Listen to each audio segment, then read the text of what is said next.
Since the dawn of civilization, humanity has pushed to go beyond the limitations of the human body. When we wanted to explore the skies, we created planes. When we wanted to explore the ocean, we created boats. And when we decided that that wasn't enough and we needed to explore the universe, we created spaceships. Outside of exploration, we also have a need that requires us to travel long distances in a way that our human bodies can't feasibly do. So we created trains and cars. But with that need tended to, there's another that arises in its place. A need for speed. Okay, yes, I did write that entire intro bit just to make a reference to Need for Speed. Sue me. But it does ring true. There's a primal urge in all of us to go fast. I mean, there's a reason that we watch all of those videos that go viral all the time of people bobbing and weaving through traffic going 100 miles an hour. But even outside of those videos, audiences are able to live vicariously by way of movies, TV, video games, sports, and I mean, even car chases. Wait, okay, maybe this one is a bad example. This line of thinking got me interested in how this is portrayed in the medium of comics, which got me to the topic of today's video, Speed Racer. So buckle up, put your hands at 10 and 2, and let's talk about the manga, its creator, and its impact over time. But before we get into that, let's hear a word from our sponsors. Hey, what's that in the road over the...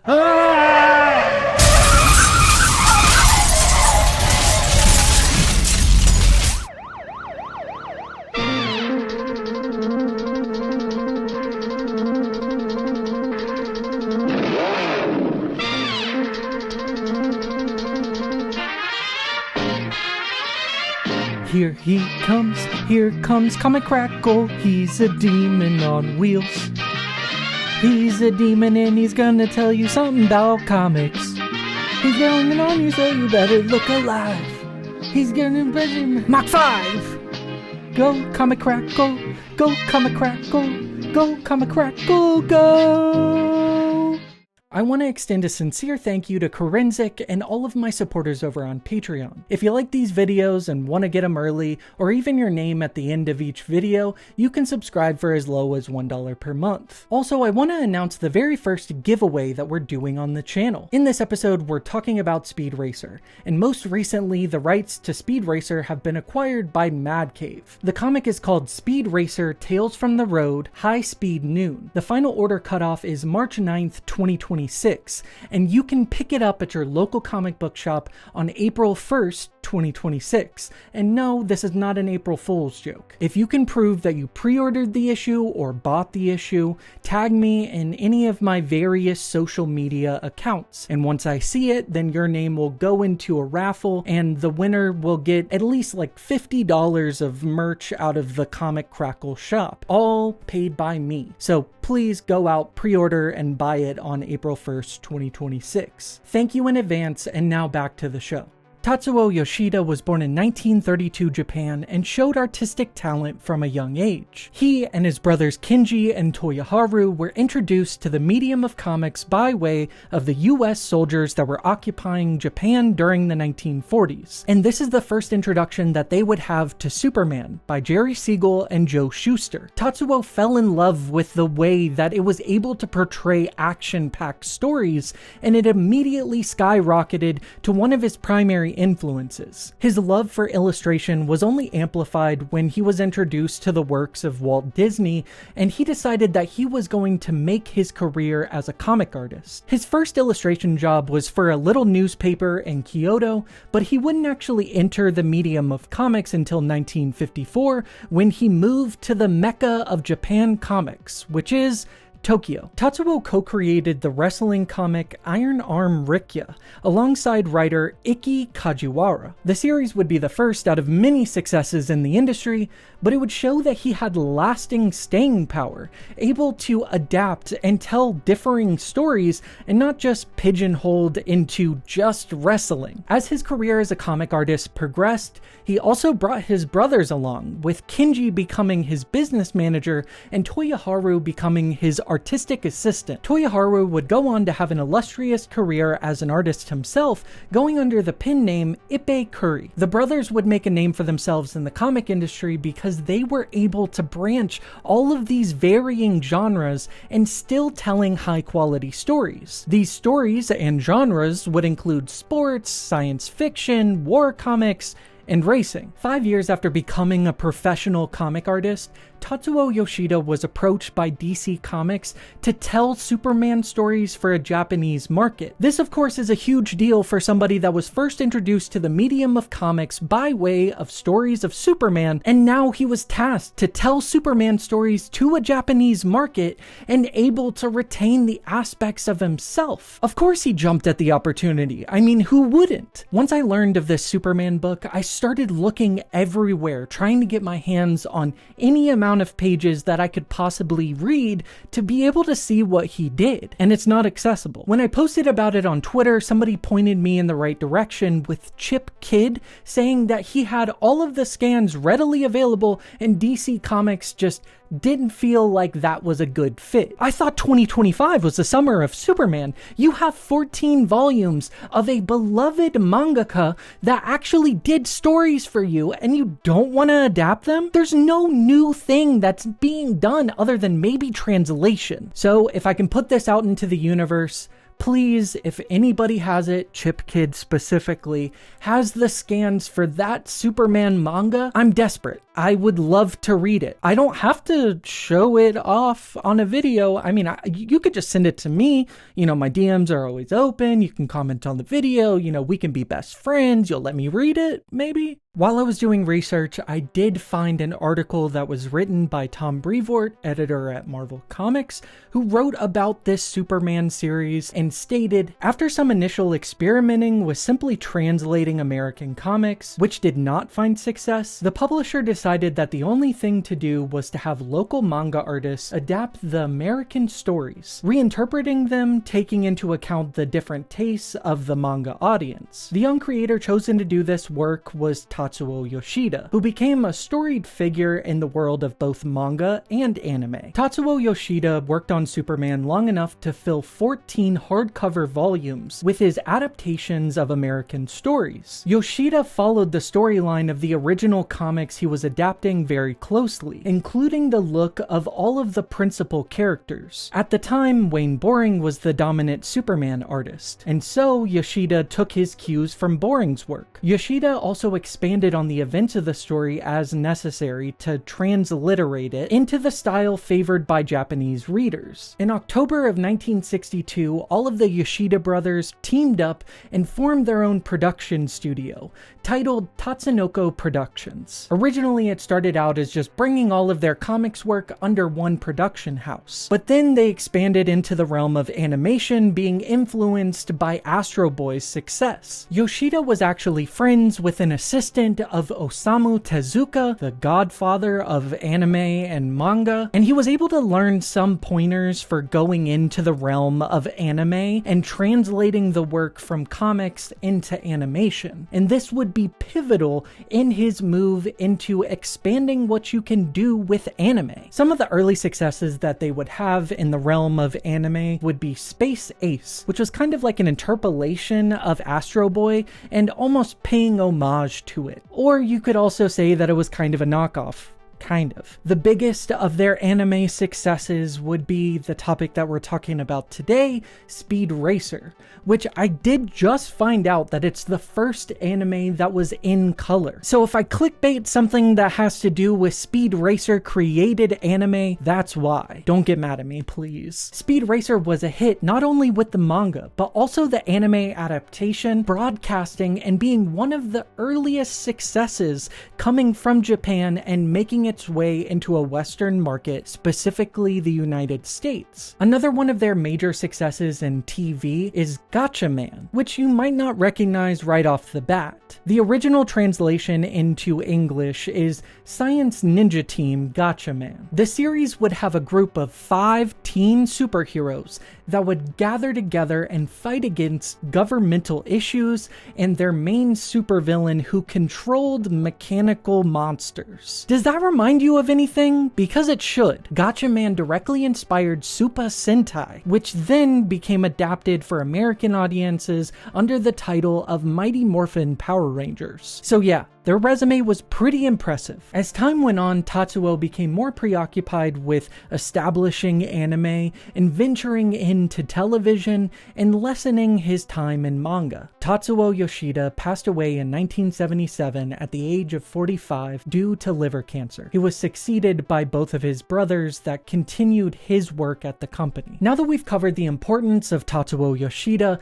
in both manga and anime, let's dive into Speed Racer. There's something that you need to know whenever it comes to Speed Racer, and that is, there's not much to know. I mean, his government-issued ID reads with the name Speed Racer, so everything that you would possibly need to know is already in the name. Before I read the manga or watched the anime, I didn't have a lot of fondness for Speed Racer as a character, except for the criminally underrated 2008 film by the Wachowskis. And I'm willing to guarantee that a lot of people watching this video have a similar experience. Something that captivated me immediately was when I was reading the manga and the ability to convey motion and weight. From the first page, we're able to witness as the Mach 5 is breaking from the normal panel layouts and literally bursting through to the next page.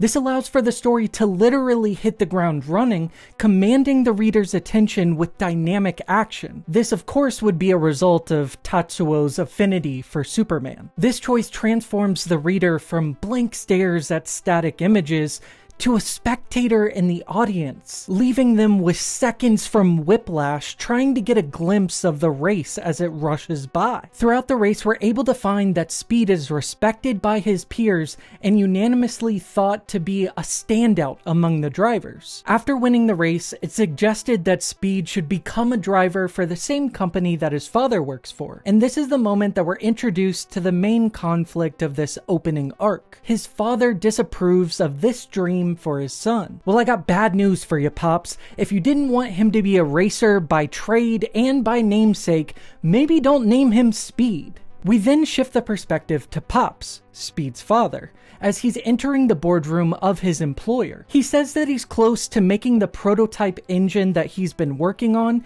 that will guarantee success in all future races. The board not only rejects the project outright, but also excuses Pops from the company. Later in the story, a group of assailants are pursuing Speed and Pops as they're going home, trying to get those blueprints from Pops, which is obviously instructed by the company. I mean, who else would know? This origin serves to be an explanation to show as Speed making his way to being the world's greatest driver. But it's also an explanation to show how he was able to obtain the Mach 5, a car of infinite possibilities. I find this corporate espionage angle to be a fascinating look at work done by the creator and the ownership by the conglomerate. A company's loyalty is strictly to the shareholders, maximizing profit and ensuring returns on investment. Corporations have a reliance on getting the most amount of labor from the laborers at the lowest cost possible. If we shift our focus to Western comics, the top two comic publishers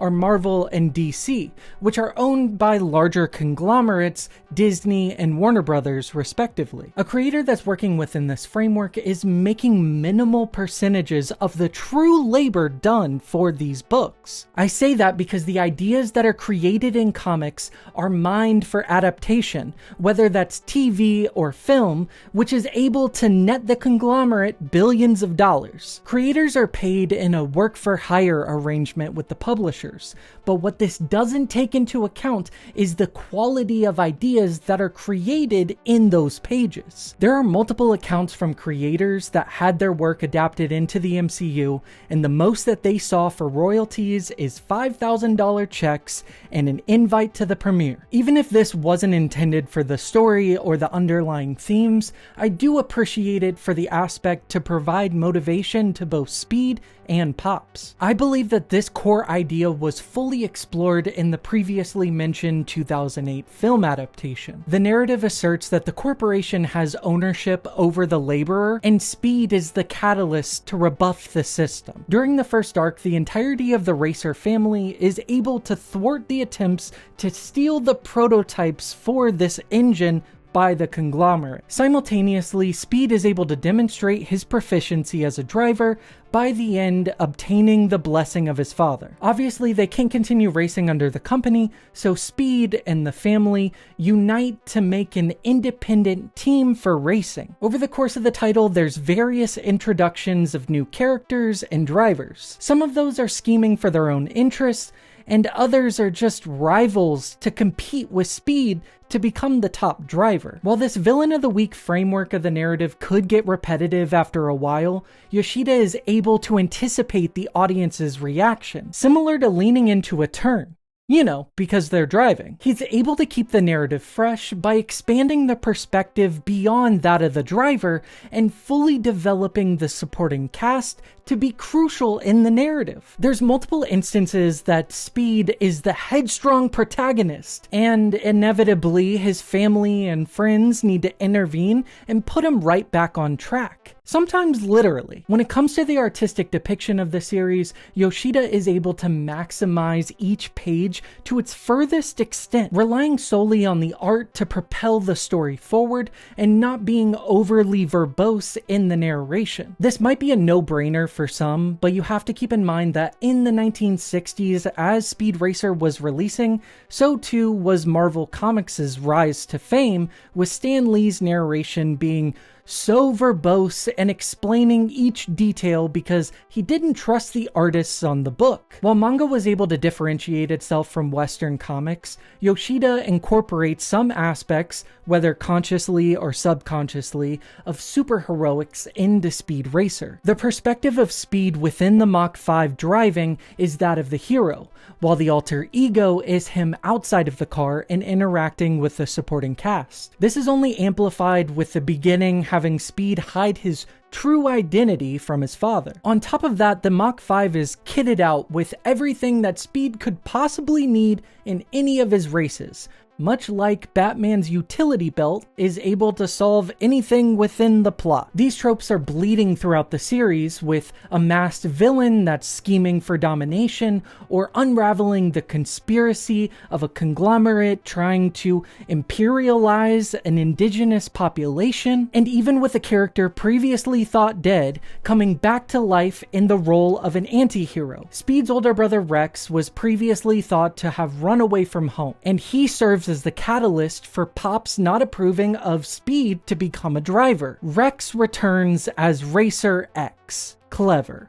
and he quietly assists Speed in his driving and passion to become the world's greatest driver. So just to summarize, Speed Racer did Death in the Family and Under the Red Hood in the 60s. I can admit that the overly descriptive and possibly trite names stem from the comics DNA of American comics. And this is actually a result of the dubbing process from Japanese into American audiences. The original showrunner spoke about this translation process by stating, "They asked me if I would be interested in adapting the Japanese series for English-speaking markets. I viewed one episode and was thrilled by it. Would I be interested? I simply thought it was terrific. Far more complex than any animated series I had seen before. It was in dazzling color, the eyes of the characters were drawn differently, and perhaps most importantly, I discerned a close, loving relationship between the main characters. I could care about this family." Writing lip-sync script for the first episode was one of the toughest challenges in the whole series, because I had to give American names to everything. The car was easy. It had a large letter M across the hood, and a 5 on its side.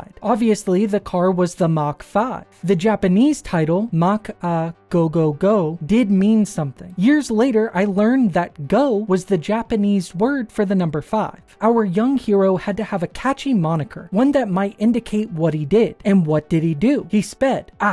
Speed in races. Got it. The young hero now had a name, Speed Racer. I was not very creative in naming his father. Pops was obvious, so Pops he became. Speed's pal, an expert mechanic, was another easy one. Spark plugs were one of the only car parts I was familiar with, so he was called Sparky. Naming Speed's girlfriend was tricky. She was pert, clever. I needed a cute yet descriptive name. Tricky? Trixie. Never needed a last name. Then there were two cartoony little characters that always seemed on the peripheral of the action. A small, active child of undeterminable sex, and a simian. Although probably meant to be a monkey, I decided to consider it a chimpanzee. Having arrived at that landmark decision, the rest was easy. Chim Chim. The child was harder. Boy or girl? It looked more like a boy, but with a cast of only 3 voice actors, I decided to neuter the character so I could use the talent I'd have available in the studio. The kid had been animated with lots of action and moved pretty sprightly. It hardly looked like a sprite, but it was a nice descriptive word. So, Spritle. I had a ball inventing outrageous names for villains, remembering some of the real-life kids I had known. What would be unbelievable about a jackknife or Slimin' Oozer? This playful take at dubbing the anime for American audiences has inadvertently established Speed Racer in not only anime, but also American pop culture. Speed Racer, much like the subsequent entries of racing media, is really about one thing: family. Family. Honestly, that was just a joke that I wrote pretty early into the script, but it's had a butterfly effect on me since. I mean, think about it. We're all aware of Fast and Furious's reliance on this as a core theme throughout the series, so no surprise there. If we expand on that, every single entry for racing media, whether it's TV or film, has themes of familial bonds, whether it's biological or a found family. Baby Driver, Cars, Talladega Nights, The Ballad of Ricky Bobby. Think about it. All of these have core aspects of the story being about found family or familial bonds. I've pondered why this is for a couple of weeks now, and I keep coming back to it relating to the core aspects of racing. Although it's an individual sport, it's also understood that a driver is only as good as his pit crew. A car's machinery needs each component to function properly to make that car propel. It's about the work of the collective to achieve said goal instead of just dependent on the individual. There's a unifying nature about these films, which I'm not sure if I'm the first to see this or I'm just very late to the party. Who knows? Maybe both. But I'll guarantee you one thing. Next time you sit down for a TV show or film that has something to do with racing, you're gonna have that in the back of your mind. And maybe it was family that was Fast and Furious all along. As a result of this video, I sat down with my good friend Ari, who's the writer of the upcoming Speed Racer Tales from the Road Highspeed Noon #1. And we talked about Speed Racer's importance on American pop culture, anime, and manga. I am Ariel Rakhlin. I am the writer of Speed Racer Tales from the Road High Noon. It's a one-shot comic coming out April 1st and follows Snake Oiler in the follow-up to devastating defeat against our hero Speed in the Mad Cave Speed Racer. As you might be able to tell by the name, Snake Oil, not the best guy, a man named after snake oil salesman.